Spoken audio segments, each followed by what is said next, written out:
Tricolada, ei, belezinha? Alexandre Antônio na área. Vamos falar de reforços. Depois da fala do Fernando Diniz ali na coletiva, após a vitória do Fluminense no Mineirão, foi questionado sobre reforços, lesão do Alexander, se viria uma reposição através do mercado. E a gente também sempre vê nas redes sociais a torcida do Fluminense questionando: acho que tem que trazer reforço para esse setor, para aquele e tal. A resposta, resumindo o que o Fernando Diniz falou na coletiva, ele disse o seguinte: se no mercado, mas ainda está à procura, se no mercado tiver alguém melhor do que os jogadores que estão comigo trabalhando, Fernando Diniz, e melhor do que os moleques que nós temos na base, em primeiro lugar, melhor do que os jogadores que estão no elenco, e segundo, melhor do que os garotos que estão na base, aí vale a pena trazer. Foi isso que ele quis dizer. Porque, em primeiro lugar, se tem no elenco, se tem como repor, se tem como tirar da base e colocar na equipe principal, em caso de uma contusão, de uma ausência, de uma transferência de algum jogador, a prioridade é da molecada e de quem está lá no grupo. Foi isso que eu entendi do que ele disse na entrevista. Mas se tiver um jogador no mercado melhor do que esses que lá estão, aí vale a pena trazer, e o Fluminense está aberto, para trazer esse jogador que está no mercado. A gente sabe muito bem que a situação financeira do Fluminense não é fácil, uma situação financeira bem complicada. O Fluminense precisa trazer jogadores, no caso necessite trazer jogadores, o jogador precisa estar livre no mercado, em caso de empréstimo, com opção de compra, ou jogador sem emprego, sem estar fixado a algum clube, ou final de contrato. O Fluminense não tem dinheiro para chegar e comprar, pagar pelo jogador, dar 8 milhões, 9 milhões de reais, 10 milhões de reais por um jogador que esteja no mercado brasileiro. E por esse valor é difícil encontrar.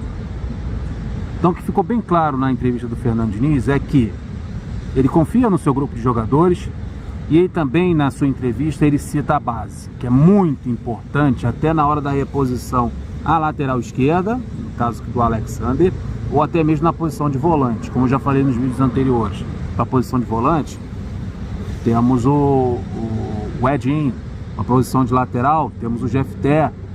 Isso aí tem que rodar. E tem outros garotos também que ele até citou, jogadores da base importantes que ele ainda acha que vai evoluir, que vai crescer na carreira e na profissão com o decorrer do tempo, e já estão até recebendo chances. E eu fiquei bem satisfeito quando ele citou o nome do garoto Arthur. Ele falou que o Arthur tem muito talento e que tem muito a evoluir. Eu acredito bastante nisso. Só que eu faço um questionamento, tá? Ele citou lá no Mineirão o garoto Arthur, que tem muito a evoluir e pode ser uma das opções aí para a equipe principal. Por que não está sendo utilizado? O Giovani e o Pirani, vira e mexe, estão tendo aí oportunidades, principalmente o Pirani. Todo jogo o Pirani entra e não dá a resposta necessária. O Arthur, que eu saiba, ele teve uma grande chance contra o Vasco da Gama, num clássico, no Maracanã. Pela pouca idade que ele tem, ele não foi bem na partida e depois disso sumiu. Mas a paciência com o Giovani, com o Pirani é maior, o lastro é maior. Espero que não fique somente nas palavras com relação ao Arthur, e que realmente o Arthur volte a ter mais oportunidades, porque o Arthur é de um setor que o Fluminense precisa muito, e talvez precise até recorrer ao mercado, que é a posição ali do meio armador. E o Arthur, na minha opinião, ele se assemelha um pouco às características do Ganso. É aquele jogador que faz o jogo girar. É isso que ele fez na base. Eu acompanhei ele na base, nas categorias de base, acompanhando os seus jogos. Ele é aquele jogador ali que pensa o jogo, faz uma inversão, dá uma enfiada, passes laterais, dificilmente erra passe, mas estava uma noite, uma tarde infeliz naquele clássico Fluminense e Vasco, acabou sendo esquecido. Então eu acho que fiquei feliz com a citação do nome dele, e acho que ele precisa ter mais oportunidades no elenco. Acho ele mais jogador do que o Giovani, que o Fluminense trouxe do Ajax, e o Pirani, que o Fluminense trouxe do Santos. Aí também citou o garoto Isaac. Ele falou que o Arthur e o Isaac são jogadores que estão em evolução aí, que podem ser utilizados futuramente. O Isaac tem entrado no final dos jogos, que mostra que esse garoto, ele vem treinando bem e é uma opção pelos lados do campo, uma opção bem interessante. O garoto rápido, driblador, sempre procurando a linha de fundo, sempre na vertical. É jovem também, assim como o Arthur. Arthur até um ano ou dois mais novo do que ele. Mas o Isaac teve envolvido aí em alguns problemas, perdeu o pai, pensou em até acabar com a carreira de jogador de futebol, teve problemas, contusões após a Copinha que por sinal ele arrebentou e jogou muita bola naquela Copinha, nessa Copinha agora no início do ano de 2023, e dali da Copinha ele se destacou e veio para a equipe principal. E eu posso citar, além desses dois jogadores que o próprio Fernando Diniz citou lá no Mineirão, em termos de contratação e em termos de quem está em primeiro na fila, e achei legal ele colocar a base em primeiro lugar, tem outros jogadores que sumiram também, que precisam ganhar oportunidade na equipe principal. O João Lourenço, que é um jogador que também se destacou na Copinha e jogou tão bem quanto o Isaac, também sumiu das relações. Jogou uma ou duas partidas no Campeonato Carioca e depois não foi mais relacionado. É um jogador veloz, de qualidade, driblador, que também pode fazer os lados do campo. Citei também o Jefté, que já está na equipe principal. Tem outros jogadores também no meio de campo, o Edinho, tem os meninos da zaga, o Davi.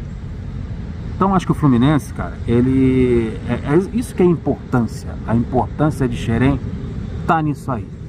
É de você ter sempre à mão jogadores de qualidade para lançar e colocar na equipe principal. Acho que não há uma grande necessidade no momento do Fluminense recorrer ao mercado e trazer jogadores de qualidade duvidosa ou fazer sacrifícios financeiros.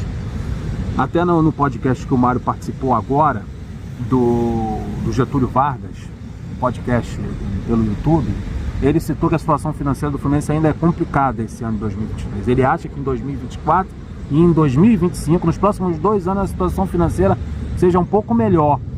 Ele citou isso no podcast. Então, nesse ano de 2023, que a situação financeira não é legal ainda, acho que o Fluminense tem que segurar a onda, se utilizar da garotada, desses jogadores, lançar novos jogadores, que você começa a valorizar o seu ativo.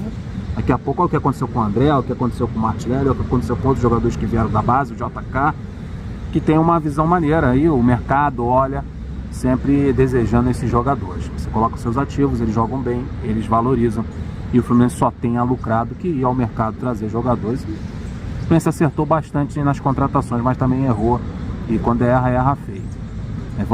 Fiquei muito feliz, muito satisfeito com a entrevista do Fernando Diniz. Gostei da citação de 2 jogadores que eu gosto muito, que é o Arthur e o Isaac, e também de privilegiar a base, mas segundo ele, o Fluminense está aberto a bons jogadores. Se no mercado tiver um bom jogador de qualidade, melhores do que ele tem, o Fluminense vai lançar a mão e vai à procura desses atletas.